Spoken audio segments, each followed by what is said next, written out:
ಸ್ನೇಹಿತರು ಎಲ್ಲರೂ ಕೂಡಿ ಮೈಸೂರಿಗೆ ಪ್ರವಾಸಕ್ಕೆ ಹೋಗಿದ್ದರು. ಅಲ್ಲಿ ಅವರೆಲ್ಲರೂ ಮೈಸೂರಿನ ನೋಡುವಂತಹ ಸ್ಥಳಗಳಲ್ಲಿ ಬಗ್ಗೆ ಅವರಿಗೆ ವಿವರಿಸುತ್ತಾ ಮೈಸೂರಿನ ಅರಮನೆಗೆ ಕರೆದುಕೊಂಡು ಹೋದನು. ಅರಮನೆಯ ಬಗ್ಗೆ, ಅಲ್ಲಿ ಇರುವ ವಸ್ತುಗಳ ಬಗ್ಗೆ ಹೇಳಿದನು. ಅವನ ಕೆಲಸವೂ ಅದೇ ಆಗಿತ್ತು.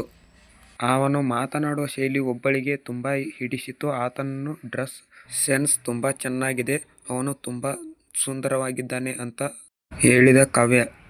ಆಗಿದ್ದೇವೆ, ಏನೇನೋ ಅನ್ಸುತ್ತೆ ಕಣೆ ಅವನನ್ನು ನೋಡಿದ್ರೆ. ಆತನ ಹೆಸರು ಅಂತ ಕೇಳು ಪ್ಲೀಸ್.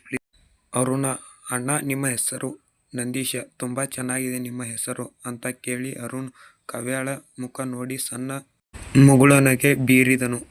ಅಲ್ಲಿ ಎಲ್ಲರೂ ನೋಡಿ ಊರು ಕಡೆ ಪ್ರಯಾಣ ಬೆಳೆಸುವ ಅಂತ ಎಲ್ಲರೂ ಪ್ಯಾಕ್ ಮಾಡುತ್ತಾ ಇದ್ದರು. ಕಾವ್ಯ ಮಾತ್ರ ಆ ಹುಡುಗನ ನೆನಪಿನಲ್ಲೇ ಇದ್ದಳು. ಅರುಣ ಅವಳದ್ದು ಪ್ಯಾಕ್ ಮಾಡಿ, ಅಮ್ಮ ತಾಯಿ ನಡೆ, ಊರಿಗೆ ಹೋಗಲು ತಡವಾಯಿತು ಅಂತ ಎಂದಳು. ಹೋದಳು. ಆ ದಿನದ ರಾತ್ರಿ ಅವಳು ಅವನಿಗೆ ಫೇಸ್ಬುಕ್ನಲ್ಲಿ ಫ್ರೆಂಡ್ ರಿಕ್ವೆಸ್ಟ್ ಕಳಿಸಿದಳು, ಬಿಟ್ಟಳು. ಅವನು ಅದನ್ನು 15 ದಿನದ ಬಳಿಕ ನೋಡಿದನು. ಅವರಿಬ್ಬರಲ್ಲಿ ಫೇಸ್ಬುಕ್ನಲ್ಲಿ ಮತ್ತೆ ಪರಿಚಯ ಮಾಡಿಕೊಂಡರು. ನಂಬರ್ ಪಡೆದುಕೊಂಡು ಇಬ್ಬರು ಅವಾಗವಾಗ ಮಾತನಾಡಲು ಶುರು ಮಾಡಿದರು. ಅವಳು ಹಿಂದೆ ಮುಂದೆ ನೋಡದೆ, ನನ್ನ ಮನೆಯವರು ನನ್ನನ್ನು ತುಂಬಾ ಮುದ್ದಿಸುತ್ತಾರೆ.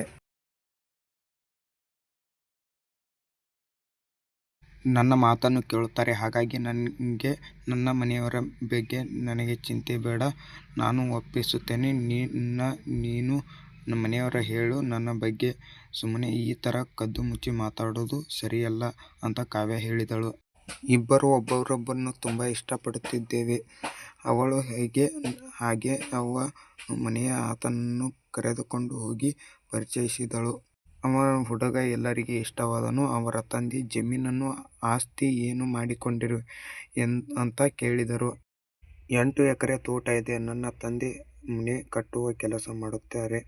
ಅಮ್ಮ ಮನೆಯಲ್ಲಿ ಇರ್ತಾರೆ. ನಾನು ಪ್ರವಾಸಕ್ಕೆ ಬಂದವರಿಗೆ ಮೈಸೂರಿನ ಬಗ್ಗೆ ಹೇಳುವಲ್ಲಿ ವಿಶೇಷತೆ ಹೇಳುತ್ತೇನೆ ಸರ್. ನನಗೆ ಅಕ್ಕ ತಂಗಿ ಯಾರೂ ಇಲ್ಲ, ನಾನು ಒಬ್ಬನೇ.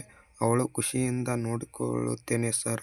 ಅವಳ ಚಿಂತೆ ನೀವು ಮಾಡೋದೇ ಬೇಡ ಸರ್. ಅಷ್ಟು ಚೆನ್ನಾಗಿ ನೋಡಿಕೊಳ್ಳುತ್ತೇನೆ. ನೀವು ಮಗಳನ್ನು ಎಂದು ಹೇಳಿ ಅವರ ಪಾದವನ್ನು ನಮಸ್ಕರಿಸಿ ಹೋದನು. ನಂದೀಶ ಮಗಳನ್ನು ಕರೆದು ಅವನು ನನಗೆ ತುಂಬಾ ಹಿಡಿಸಿದ. ಅಂದ್ರೆ ನೀನು ಇಲ್ಲ ಬಿಂದಾಸಾಗಿ ಹುಡುಗಿಯಾಗಿ ಬೆಳೆದಿರುವೆ. ಇಲ್ಲಿ ಹೊಂದಿಕೊಂಡು ಹೋಗಲು ನಿನಗೆ ಗೊತ್ತಾ ಹೇಳು ನೋಡೋಣ ಅಂತ ಹೇಳಿದನು. ಅಪ್ಪ ಮುಂದೆ ಅವರು ಹೇಳಿದ್ದ ಹಾಗೆಯೇ ಇವರು ಅಂದ್ರೆ ನನಗೆ ನಂದೀಶ ಬೇಕೆಂಬಪ್ಪ ಎಂದು ಹಠ ಹಿಡಿದಳು.